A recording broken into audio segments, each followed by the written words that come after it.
Genesis 31. Jacob flees from Laban. Jacob heard that Laban's sons were saying, "Jacob has taken everything our father owned and has gained all this wealth from what belongs to our father." And Jacob noticed that Laban's attitude toward him was not what it had been. Then the Lord said to Jacob, "Go back to the land of your fathers and to your relatives, and I will be with you." So Jacob sent word to Rachel and Leah to come out to the fields where his flocks were. He said to them, "I see that your father's attitude toward me is not what it was before, but the God of my father has been with me. You know that I've worked for your father with all my strength. Yet your father has cheated me by changing my wages 10 times. However, God has not allowed him to harm me. If he said, 'The speckled ones will be your wages,' then all the flocks gave birth to speckled young. And if he said, 'The streaked ones will be your wages,' then all the flocks bore streaked young. So God has taken away your father's livestock and has given them to me. In breeding season, I once had a dream in which I looked up and saw that the male goats mating with the flock were streaked, speckled, or spotted. The angel of God said to me in the dream, 'Jacob?' I answered, 'Here I am.' And he said, 'Look up and see that all the male goats mating with the flock are streaked, speckled, or spotted. For I have seen all that Laban has been doing to you. I am the God of Bethel, where you anointed a pillar and where you made a vow to me. Now leave this land at once and go back to your native land.' Then Rachel and Leah replied, 'Do we still have any share in the inheritance of our father's estate? Does he not regard us as foreigners? Not only has he sold us, but he has used up what was paid for us. Surely all the wealth that God took away from our father belongs to us and our children. So do whatever God has told you.' Then Jacob put his children and his wives on camels, and he drove all his livestock ahead of him, along with all the goods he had accumulated in Padan Aram, to go to his father Isaac in the land of Canaan. When Laban had gone to shear his sheep, Rachel stole her father's household gods. Moreover, Jacob deceived Laban the Aramean by not telling him he was running away. So he fled with all he had, crossed the Euphrates River, and headed for the hill country of Gilead. Laban pursues Jacob. On the third day, Laban was told that Jacob had fled, taking his relatives with him. He pursued Jacob for 7 days and caught up with him in the hill country of Gilead. Then God came to Laban the Aramean in a dream at night and said to him, 'Be careful not to say anything to Jacob, either good or bad.' Jacob had pitched his tent in the hill country of Gilead when Laban overtook him, and Laban and his relatives camped there too. Then Laban said to Jacob, 'What have you done? You've deceived me, and you've carried off my daughters like captives in war. Why did you run off secretly and deceive me? Why didn't you tell me, so I could send you away with joy and singing to the music of timbrels and harps? You didn't even let me kiss my grandchildren and my daughters goodbye. You have done a foolish thing.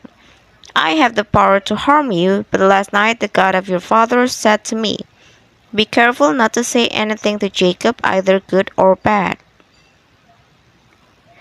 Now you have gone off because you long to return to your father's household. But why did you steal my gods?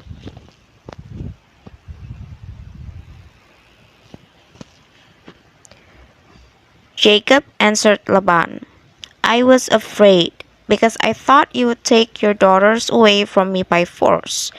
But if you find anyone who has your gods, that person shall not live. In the presence of our relatives, see for yourself whether there is anything of yours here with me, and if so, take it. Now Jacob did not know that Rachel had stolen the gods. So Laban went into Jacob's tent and into Leah's tent and into the tent of the two female servants, but he found nothing. After he came out of Leah's tent, he entered Rachel's tent. Now Rachel had taken the household gods and put them inside her camel's saddle and was sitting on them. Laban searched through everything in the tent but found nothing. Rachel said to her father, Don't be angry, my lord, that I cannot stand up in your presence. I am having my period. So he searched but could not find the household gods. Jacob was angry and took Laban to task. What is my crime? He asked Laban. How have I wronged you that you hunt me down? Now that you have searched through all my goods, what have you found that belongs to your household? Put it here in front of your relatives and mine, and let them judge between the two of us. I have been with you for 20 years now. Your sheep and goats have not miscarried, nor have I eaten rams from your flocks. I did not bring you animals torn by wild beasts. I bore the loss myself, and you demanded payment from me for whatever was stolen by day or night. This was my situation. The heat consumed me in the daytime and the cold at night, and sleep fled from my eyes. It was like this for the 20 years I was in your household. I worked for you 14 years for your two daughters and 6 years for your flocks, and you changed my wages 10 times. If the God of my father, the God of Abraham, and the fear of Isaac had not been with me, you would surely have sent me away empty handed. But God has seen my hardship and the toil of my hands, and last night he rebuked you.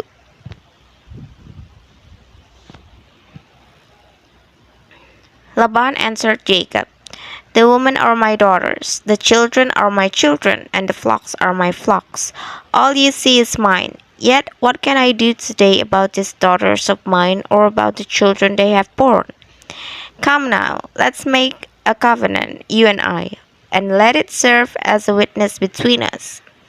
So Jacob took a stone and set it up as a pillar. He said to his relatives, Gather some stones.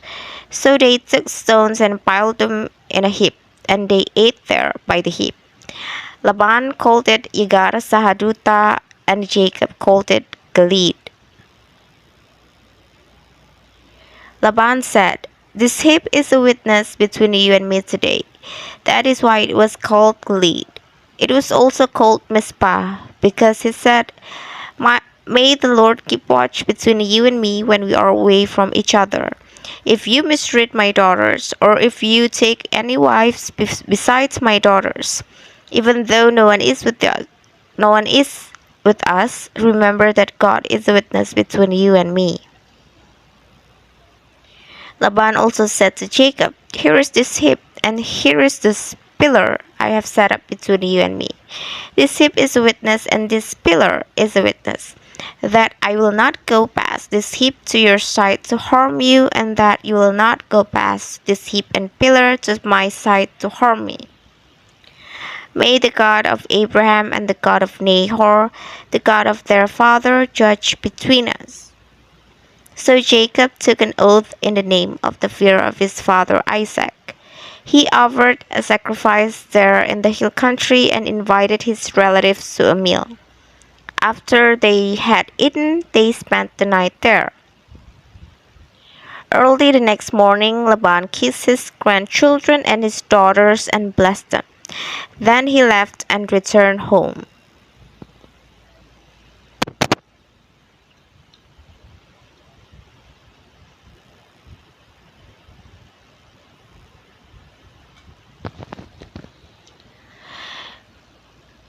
Genesis 32.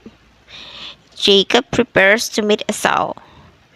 Jacob also went on his way, and the angels of God met him. When Jacob saw them, he said, "This is the camp of God." So he named that place Mahanaim. Jacob sent messengers ahead of him to his brother Esau in the land of Seir, the country of Edom. He instructed them, "This is what you are to say to my lord Esau.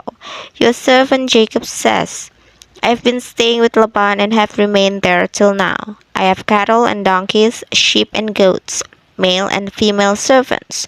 Now I am sending this message to my lord, that I may find favor in your eyes."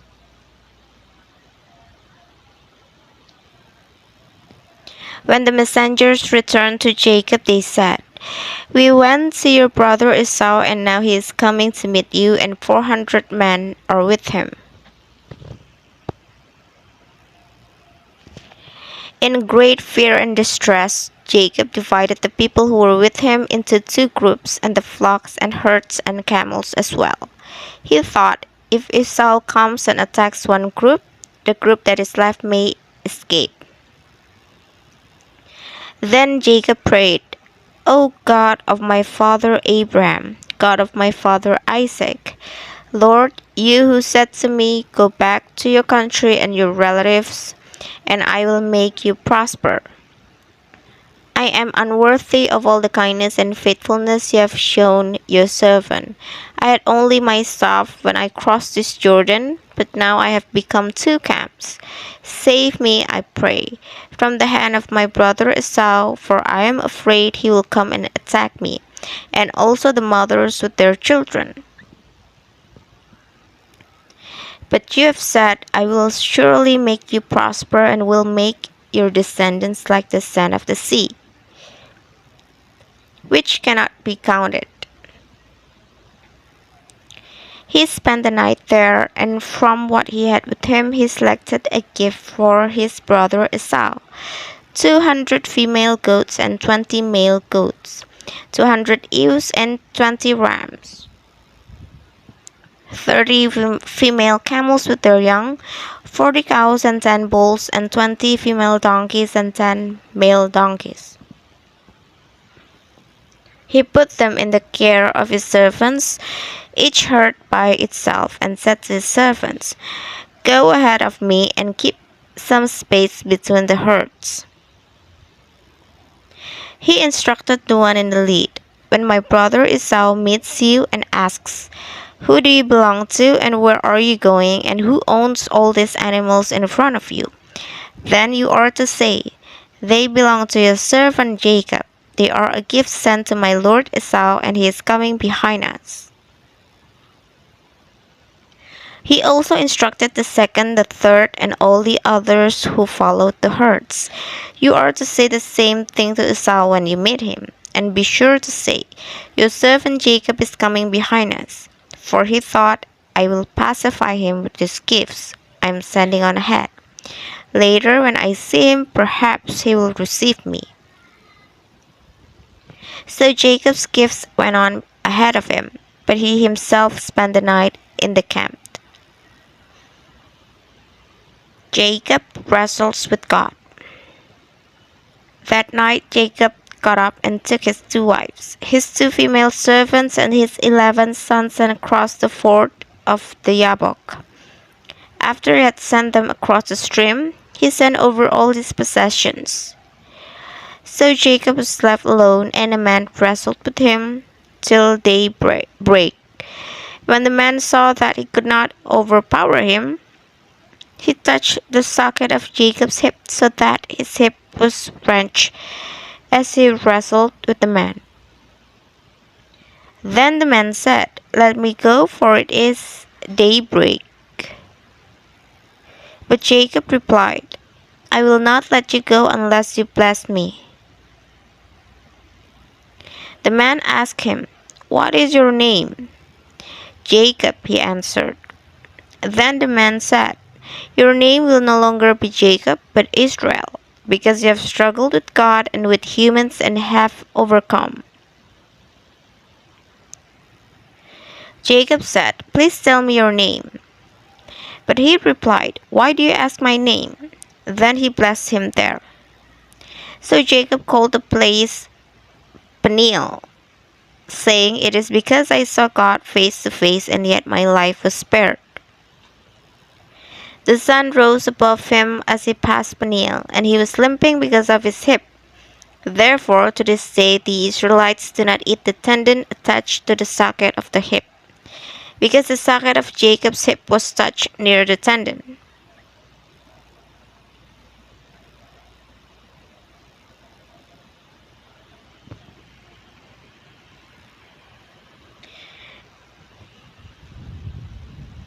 Genesis 33. Jacob meets Esau. Jacob looked up, and there was Esau, coming with his 400 men. So he divided the children among Leah, Rachel, and the two female servants. He put the female servants and their children in front, Leah and her children next, and Rachel and Joseph in the rear. He himself went on ahead and bowed down to the ground 7 times as he approached his brother. But Esau ran to meet Jacob and embraced him. He threw his arms around his neck and kissed him, and they wept. Then Esau looked up and saw the woman and children. "Who are these with you?" he asked. Jacob answered, "They are the children God has graciously given your servant." Then the female servants and their children approached and bowed down. Next, Leah and her children came and bowed down. Last of all came Joseph and Rachel, and they too bowed down. Esau asked, "What's the meaning of all these flocks and herds I met?" "To find favor in your eyes, my lord," he said. But Esau said, "I already have plenty, my brother. Keep what you have for yourself." "No, please," said Jacob. "If I have found favor in your eyes, accept this gift from me. For to see your face is like seeing the face of God. Now that you have received me favorably, please accept the present that was brought to you, for God has been gracious to me, and I have all I need." And because Jacob insisted, Esau accepted it. Then Esau said, "Let us be on our way. I'll accompany you." But Jacob said to him, "My Lord knows that the children are tender, and that I must care for the ewes and cows that are nursing their young. If they are driven hard just one day, all the animals will die. So let my Lord go on ahead of his servant, while I move along slowly at the pace of the flocks and herds before me and the pace of the children, until I come to my Lord in Seir." Esau said, "Then let me leave some of my men with you." "But why do that?" Jacob asked. "Just let me find favor in the eyes of my Lord." So that day Esau started on his way back to Seir. Jacob, however, went to Succoth, where he built a place for himself and made shelters for his livestock. That is why the place is called Succoth.